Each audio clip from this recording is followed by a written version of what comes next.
campos conservativos. Nesta aula eu pretendo explicar para você de forma bem direta e objetiva o que é um campo conservativo. Para isso, eu vou direcionar nossa observação apenas a aplicações definidas em um subconjunto do R2 no R2, ou seja, um campo vetorial bidimensional. Então vamos começar logo com um exemplo. Então seja f maiúsculo de xy igual a yx. Isso é um campo vetorial bidimensional. Essa aplicação pega um vetor no R2 e transforma em outro vetor no R2. Neste caso, o que é que essa aplicação faz? Ela transforma o vetor xy no vetor yx, então faz uma permuta das coordenadas. Ok? Isso é um campo vetorial bidimensional. Agora eu vou considerar outra aplicação, que a princípio não tem nada a ver com essa. E essa aplicação vai ser do R2 em R. A aplicação é essa daqui. Φ de xy, vou usar uma letra grega aqui, igual a x vezes y. Observe que trata-se de aplicações de naturezas diferentes. Uma é um campo vetorial, ou seja, transforma um vetor em outro vetor, e a outra é um campo escalar, transforma um vetor em um número. Então você, por exemplo, com essa aplicação, se você tomar aqui x e y como par 3, 4, a imagem não vai ser um par, vai ser um número. 3 vezes 4, 12. Ok? Então aqui transforma um vetor em um número. Aqui vetor em vetor. Campo vetorial, campo escalar. Ok, mas por que eu estou considerando essas duas aplicações que a princípio não tem nada a ver uma com a outra? A relação entre elas nasce quando consideramos o gradiente desse campo escalar. Vamos lembrar então o que é o gradiente de uma função como essa, uma função de duas variáveis. Então, o gradiente de uma função φ como essa é o vetor cujas coordenadas são as derivadas parciais. A primeira coordenada é a derivada parcial de φ em relação a x e a segunda coordenada é a derivada parcial de φ em relação a y. E esse gradiente é que vai estabelecer a conexão entre essas duas funções. Então, vamos calcular esse gradiente para essa função aqui. Então, o gradiente de φ ele vai ser o vetor formado pelas derivadas parciais. Primeiro aqui, a derivada de φ em relação a x. Ora, para derivar φ em relação a x, eu vou tratar y como constante. Ou seja, a derivada de xy em relação a x vai dar y. Ok? De modo análogo, na segunda coordenada aqui, deve aparecer a derivada de φ em relação a y, e para derivar φ em relação a y, eu trato x como constante, e aí a derivada parcial agora passa a ser x. E aí você percebe a conexão. A conexão que existe entre esse campo vetorial e esse campo escalar. Observe que o gradiente dessa função escalar é igual a esse campo vetorial. Quando um campo vetorial ele é o gradiente de uma função escalar, ele é dito conservativo. Então, esse aqui é o primeiro exemplo que nós temos de um campo conservativo. Eu vou escrever a definição, bonitinha, mas antes eu vou repetir. Esse campo aqui é conservativo porque ele é o gradiente de uma função de duas variáveis. Essa função de duas variáveis é chamada de potencial desse campo vetorial. Definição. Disse que um campo vetorial f do espaço 2D é conservativo numa região se for o campo gradiente de alguma função φ naquela região. A função φ é chamada uma função potencial de f, ou simplesmente potencial na região. Então, uma definição bastante simples, inclusive nós já temos aqui um exemplo de um campo vetorial conservativo. O exemplo foi exatamente aquele que motivou toda essa discussão na aula.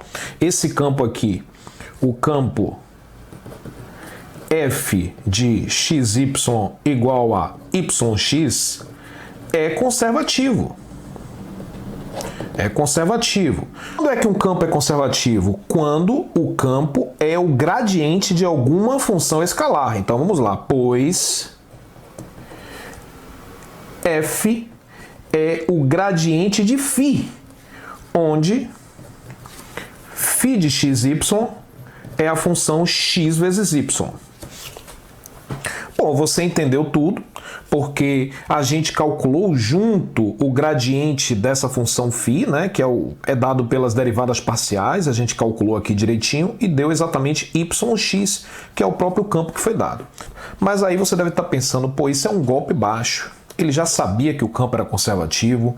De onde foi que ele tirou essa função potencial aí, que é a função x vezes y? Como é que eu vou saber disso? Como é que, quando eu me deparar na rua com um campo vetorial, como é que eu vou saber se aquele campo é conservativo ou não? E mais ainda, sabendo que ele é um campo conservativo, como é que eu consigo calcular uma função potencial para aquele campo? Então temos duas questões aqui que a gente precisa resolver. Número 1, dado um campo vetorial, como é que eu descubro que ele é conservativo? Questão número 2, uma vez que eu já saiba que o campo é conservativo, como encontrar a função potencial do campo? Vamos responder inicialmente a primeira das perguntas e em seguida a outra. Vamos ver um teste que nos permite descobrir se um determinado campo vetorial bidimensional é um campo conservativo. Em seguida, vamos ver um método para determinar a função potencial de um campo conservativo. Então vamos lá, vamos primeiro ao teste. Esse teorema que eu vou apresentar aqui, ele nos dá o teste para verificar se um determinado campo vetorial é um campo conservativo. O campo vetorial em questão é esse F maiúsculo, cujas funções coordenadas são F minúsculo e G minúsculo. A essência desse resultado está aqui. Essa é a condição básica que vai determinar se um campo é conservativo ou não. Se essa igualdade for satisfeita, então o campo será conservativo. Vamos ler então o enunciado do teorema. Se f de xy e g de xy forem funções contínuas com derivadas parciais de primeira ordem contínuas em alguma região simplesmente conexa D, então o campo vetorial f maiúsculo de xy, cujas funções coordenadas são f minúsculo e g minúsculo, dadas no início, é um campo vetorial conservativo em D se e somente se a derivada parcial dessa função f em relação a y for igual à derivada parcial dessa função g em relação a x em cada ponto de D. D é o domínio. Bom, antes de mais nada, vamos fazer um comentário sobre uma parte do enunciado que deve ter criado algum desconforto. A região em questão, a região que é o domínio de cada uma dessas funções que foi citada no enunciado no teorema, é uma região simplesmente conexa. O que é uma região simplesmente conexa? Aqui eu trouxe uma figura ilustrando que é uma coisa bem simples. Aqui nós temos dois tipos de domínio, um esburacado, tem um buraco, ok? E o outro é íntegro. Esse domínio aqui íntegro, ou seja, que não tem buracos no seu interior, é considerado um domínio simplesmente conexo. Esse domínio aqui não é um domínio simplesmente conexo. A gente dá o nome de domínio multiplamente conexo, ok? A gente só está interessado nesse teorema em regiões como essa aqui, regiões sem buracos, ok? Então, por hipótese, o domínio onde essas funções estão definidas é um domínio sem buracos, é um domínio simplesmente conexo. E aí você tem o seguinte, essa condição aqui, ela é necessária e suficiente para que um campo vetorial seja conservativo. Ou seja, se essa condição for satisfeita, então o campo será conservativo. E se o campo for conservativo, essa condição será satisfeita.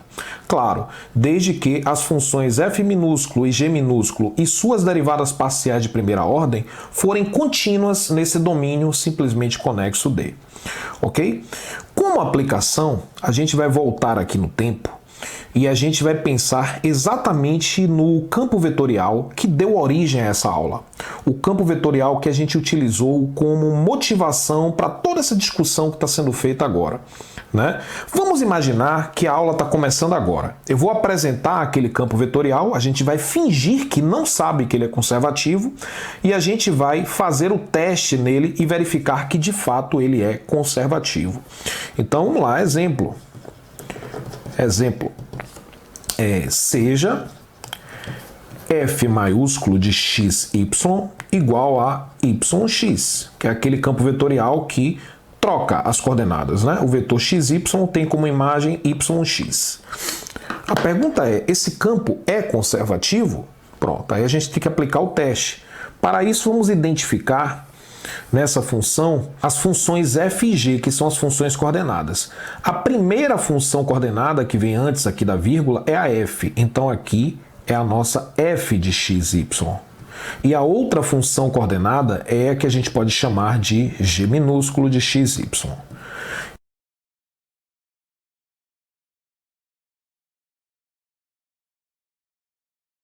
Então, para a gente testar se esse campo de fato é um campo conservativo, a gente vai ter que derivar essa função f em relação a y, derivar essa função g em relação a x. Se der igual, o campo é conservativo. Então vamos fazer isso. Derivada parcial de f minúsculo em relação a y é igual.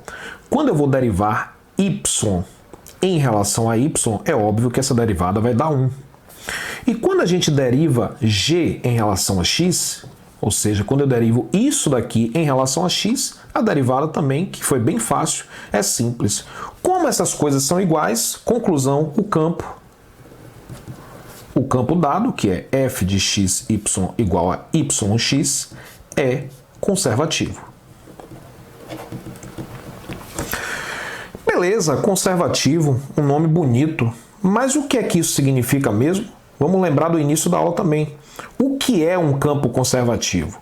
Um campo, ele é dito conservativo se existe uma função escalar, uma função de duas variáveis, cujo gradiente coincide com o campo. Função essa que será chamada de função potencial do campo.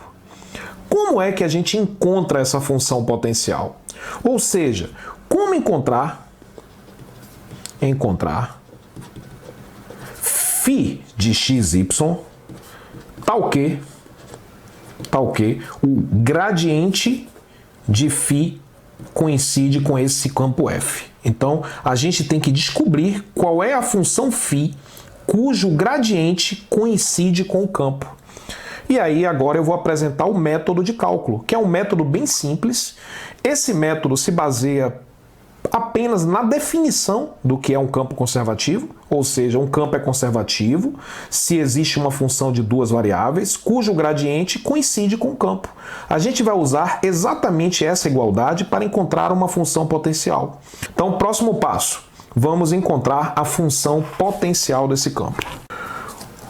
Como f de xy igual a yx é conservativo, existe uma φ de xy tal que o gradiente de φ é igual a f. Beleza, mas o que é o gradiente de φ? O gradiente é o vetor cujas coordenadas são as derivadas parciais. Então, esse gradiente eu vou reescrever abaixo já na sua forma vetorial. É a derivada desse φ em relação a x, é a primeira coordenada, e aqui a derivada desse φ em relação a y. E isso tem que ser igual ao campo f. Vamos ver qual é o campo f. Cadê o campo f? O campo f é yx nesse caso. Então isso daqui vai ser igual a yx.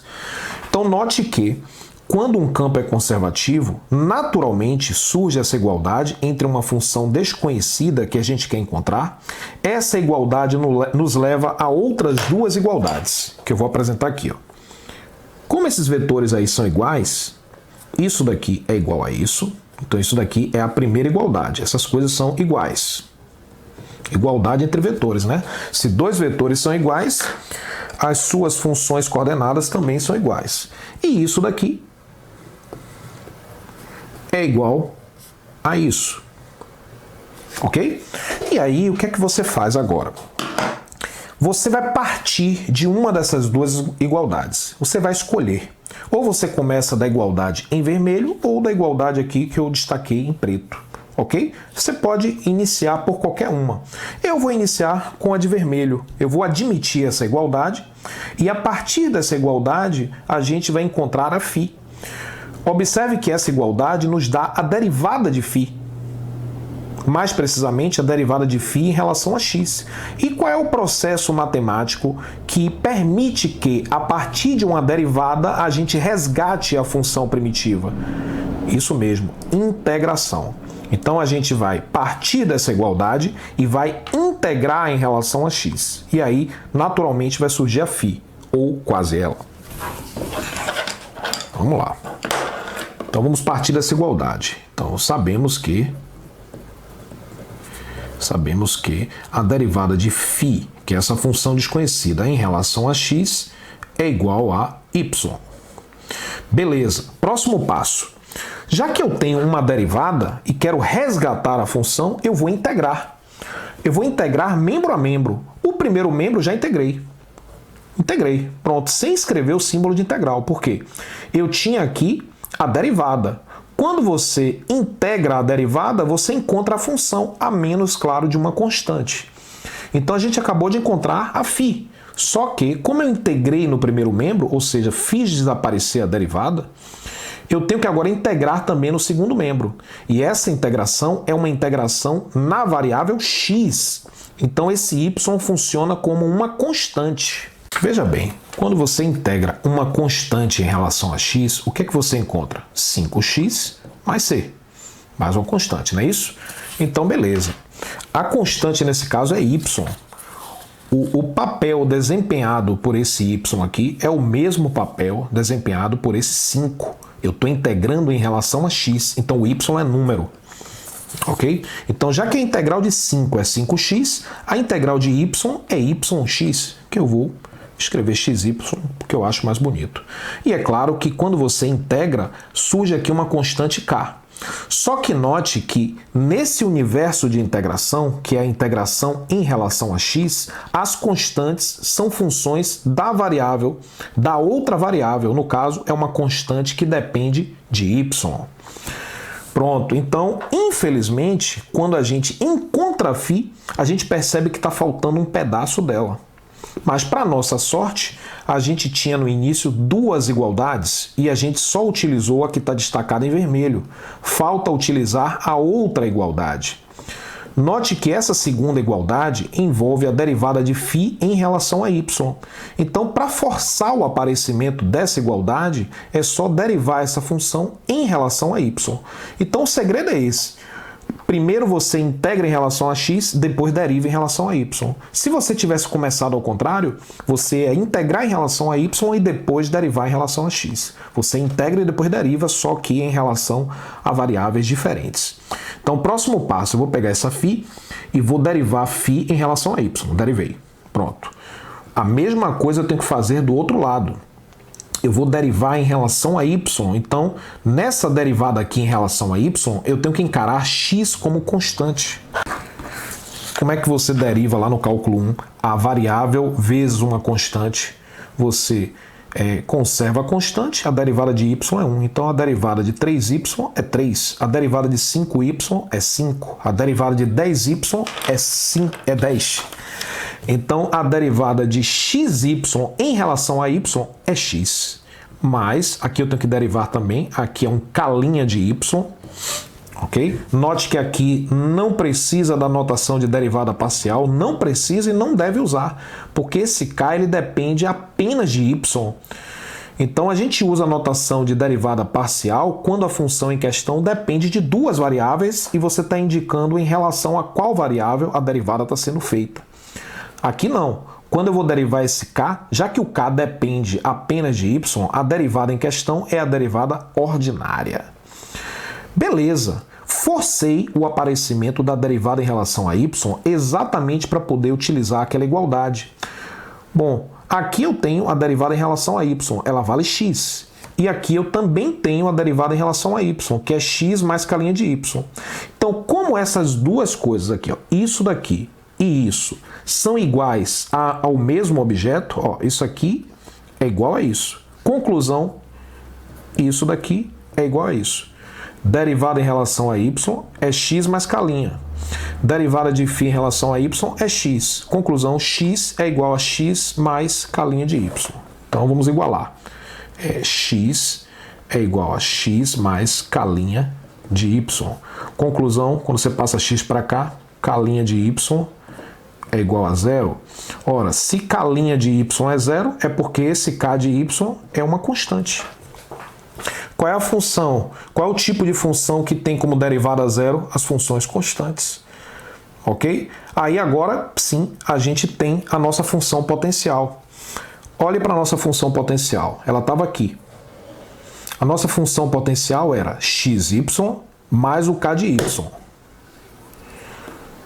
Só que o k de y a gente acabou de encontrar, que é qualquer constante. Então, φ, a nossa função potencial, que é o φ de xy, vai ser xy mais k de y, que a gente acabou de encontrar, que é c.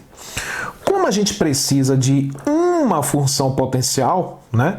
Você vai ver que em determinadas aplicações, quando a gente vai resolver, por exemplo, integrais de linha em campos conservativos, a gente só precisa de uma função potencial para calcular o valor da integral, né? É uma aplicação notável desse conteúdo. E aí a gente pode tomar c igual a zero. Então, φ de xy igual a xy é um exemplo de potencial para esse campo. E aí você volte para o início da aula. Vocês lembram?